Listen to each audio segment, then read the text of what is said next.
Namaskar. Summary of Assam Tribune, 7th August. Number 1. Majnu Ka Tila or Mini Tibet. This is a small Tibetan refugee colony in Delhi that came up around 1960 when thousands of Tibetans along with their spiritual leader Dalai Lama fled to India in 1959 after a failed uprising. This small hillock was named after a 15th century Sufi mystic Abdullah whose nickname was Majnun.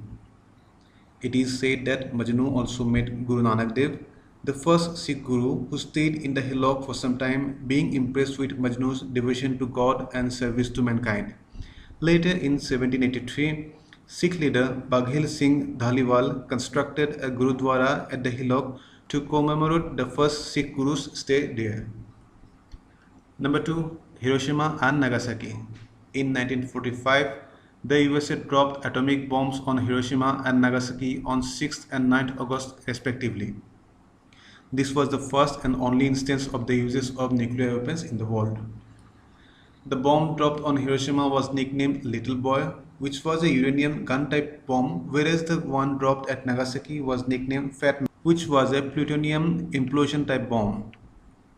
In Japan, the survivors are called hibakusha, which is the Japanese word for explosion-affected people.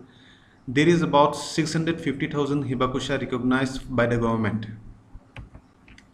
Admissions are going on for new online batch for APSC that is going to start from 9th August 2020. Also, Lucent Utility Crash Course 2020, which is a 4-in-1 integrated course for various government exams, is going to start from 23rd August and the course fee is only 6,000 rupees.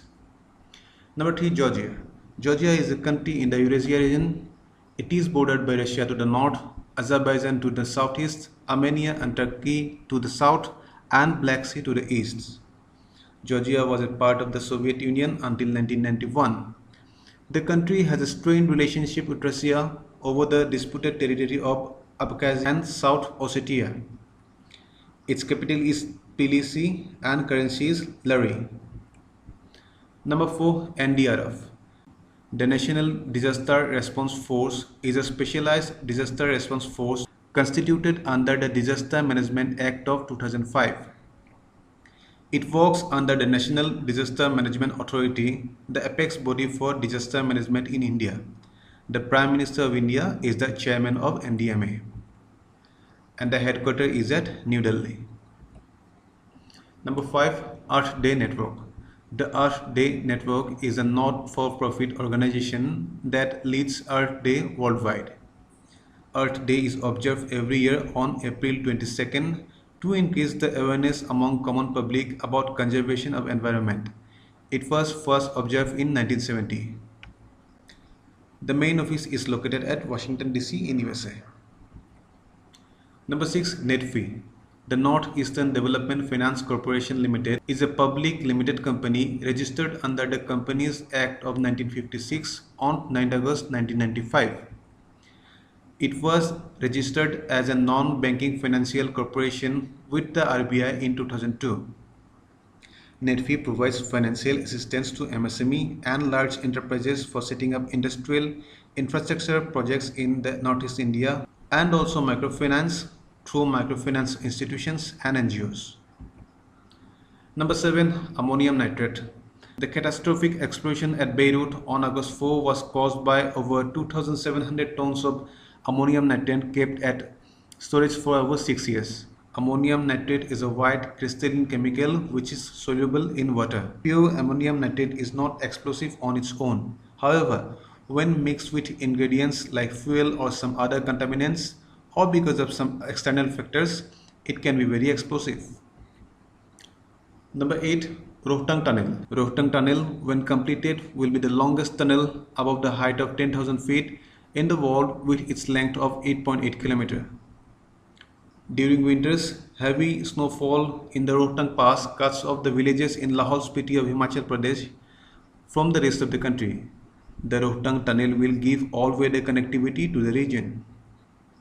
Rohtang Pass is present on the Pir Panjal range of Himalayas. It connects the Kulu Valley with the Lahaul and Spiti valleys of Himachal Pradesh. Number 9. Priority sector lending. Priority sector lending is an important rule given by the Reserve Bank of India to the banks for providing a specified portion of the bank lending to few specific sectors such as agriculture, MSME, education, housing, renewable energy, social infrastructure, etc. If the banks fail to achieve their PSL target, the shortfall amount goes to Rural Infrastructure Development Fund under NABARD. Number 10. Monetary Policy Report. The Reserve Bank of India uses monetary policy to control inflation, interest rates, supply of money and credit availability. The RBI has a government-constituted monetary policy committee which is tasked with framing monetary policy using tools like repo rate, reverse repo rate, bank rate, cash reserve ratio, etc. The MPC is required to meet at least 4 times a year. Thank you. Subscribe to our YouTube channel and follow us on Facebook for regular updates.